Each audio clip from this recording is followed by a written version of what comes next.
এয়া যে আমি সোমাই গৈছোঁ ভিতৰলৈ, আপোনালোকে নাভাবিব আকৌ আমি এখন ঘন অৰণ্যৰ মাজলৈ সোমাই গৈছোঁ বুলি।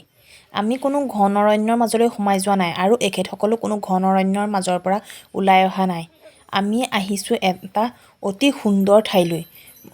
পাৰিপাৰ্শ্বিক পৰিৱেশটো খুব সুন্দৰ, সম্পূৰ্ণ প্ৰাকৃতিকভাৱে তৈয়াৰ কৰা এটা পৰিৱেশৰ এডোখৰ সুন্দৰ ঠাইলৈ আহিছোঁ।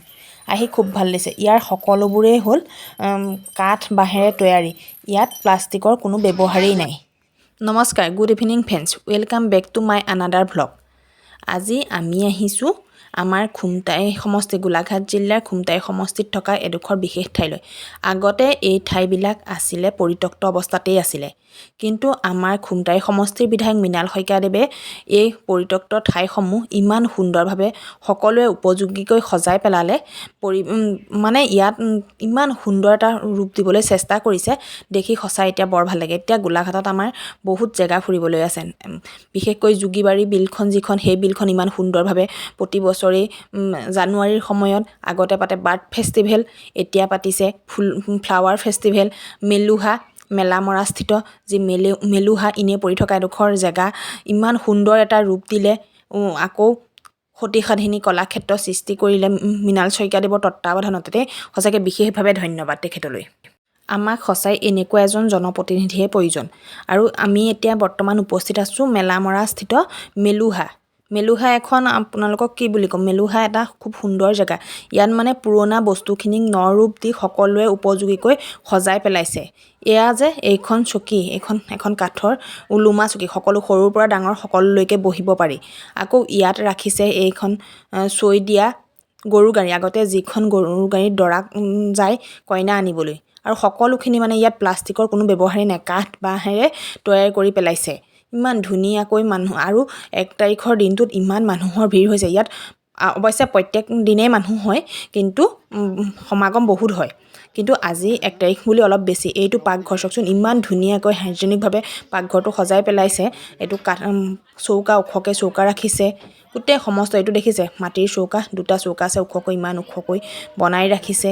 এইখিনি বাচন ৰাখিছে ধুনীয়াকৈ, সম্পূৰ্ণ মানে এইটো বাঁহ কাঠ সকলো ব্যৱহাৰ কৰি বনাইছে। আৰু এইফালে এইটো ডাইনিং ৰুম হ'ব, আৰু পাকঘৰটোৰ কাষতে এইখন ডাইনিং ৰুম, এটা বেলকনিও আছে, ইয়াতে বহি ধুনীয়াকৈ উপভোগ কৰিব পাৰি। এইখন টেবুল, সমস্তখিনি মানে ইয়াৰ পৰিৱেশটো সঁচাকৈ গোলাঘাটত থাকি যদি আপোনালোক মেলুহালৈ অহা নাই, এবাৰ আহিবচোন। ইমান সুন্দৰ পৰিৱেশ, বহুত আগৰ পৰাই মেলুহা সৃষ্টি হৈছে, কিন্তু আমি অহা নাছিলোঁ। ভাগ্যক্ৰমে এইবাৰ আহিবলৈ পালোঁ, আৰু আহি ইয়াত বৰ ভাল লাগিলে। আৰু খুচালেও ইমান ভাল পাইছে নহয়।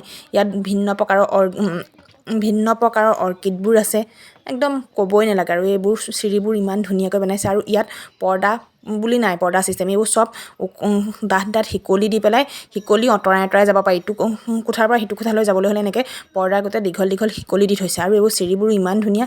ইয়াত ইমানেই মানুহ হৈছে নহয়, আজি বছৰৰ প্ৰথম দিনটোতে 25 টকা দি টিকট কাটি সোমাব লাগে।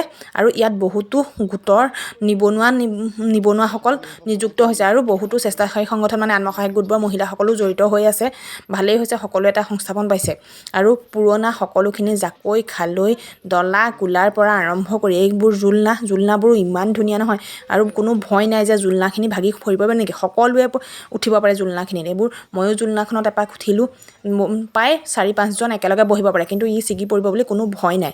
জোলনাৰ কাষতে গাড়ীও ৰাখি থৈছে, এইবোৰ গৰু গাড়ীৰ চকা ধুনীয়াকৈ সজাই থৈছে। আৰু এই বাচ্চাকেইটাও আহিছে ফুৰিবৰ কাৰণে মাক দেউতাকৰ লগত, তেহেঁতিও ইমান ফূৰ্তি পাইছে নহয়। তাৰোপৰি বেৰত লগাই থৈছে ধুনীয়া এইবোৰ পেইণ্টিং লগাই থৈছে। এইবোৰ সকলোবোৰ দেৱ দেৱীৰ ফটো আছে, মূৰ্তি আছে, নানা ৰকমৰ। মানে মোৰ মোবাইলটো বেয়া, ইমান পিকচাৰ কোৱালিটিটো, ভিডিঅ' কোৱালিটিটো ভাল হোৱা নাই, তথাপিও কিন্তু স্বচক্ষুৰে নিজে চাই ইমানেই ভাল লাগিছে নহয়। এইবোৰ চাইডে বেলকনি ৰাখিছে, বেলকনিৰ পৰা তললৈকে এনেকৈ সকলোখিনি চাব পাৰি। আৰু ইয়াত চব মানে ইয়ালৈ আহি এতিয়া গম পাইছোঁ যে মানুহে পেলাই দিবলগীয়া একো বস্তুৱেই নাই, সকলোখিনি বস্তুৱেই ধুনীয়াকৈ ব্যৱহাৰ উপযোগী কৰি পেলাব পাৰি।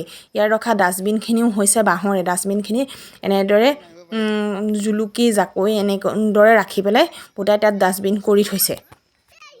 আমি আমাৰ সন্তানসকলক আমি যি জাকৈ খালৈ দেখিছিলোঁ আমাৰ সন্তানসকলে কিন্তু দেখা নাই। এতিয়া গৰুৰে হাল বোৱা দেখা নাই, নাঙল মৈ যুঁৱলি এইবোৰ তেওঁলোকে দেখা নাই। এইখিনি দেখাবলৈকে আমি মেলেহলৈ আহিব লাগে আৰু তাত সকলোৰে এটা সুন্দৰ কালেকশ্যন আছে আৰু সকলো বস্তু ন ৰূপত ধুনীয়াকৈ সজাই তুলিছে। সঁচা ইয়ালৈ আহি কিন্তু বিৰাট এটা ভাল হৈছে। আপোনালোকো যদি গোলাঘাটবাসী অহা নাই এবাৰ আহিবলৈ চাবচোন আৰু সকলোৱে সুবিধা হোৱাকৈ প্লিজ ভিডিঅ'টো শ্বেয়াৰ কৰি দিবলৈ নেপাহৰিব আৰু যদি ভিডিঅ'টো ভাল লাগিছে লাইক এটা কমেণ্ট এটা কৰি দিবলৈ কিন্তু নেপাহৰিব দেই।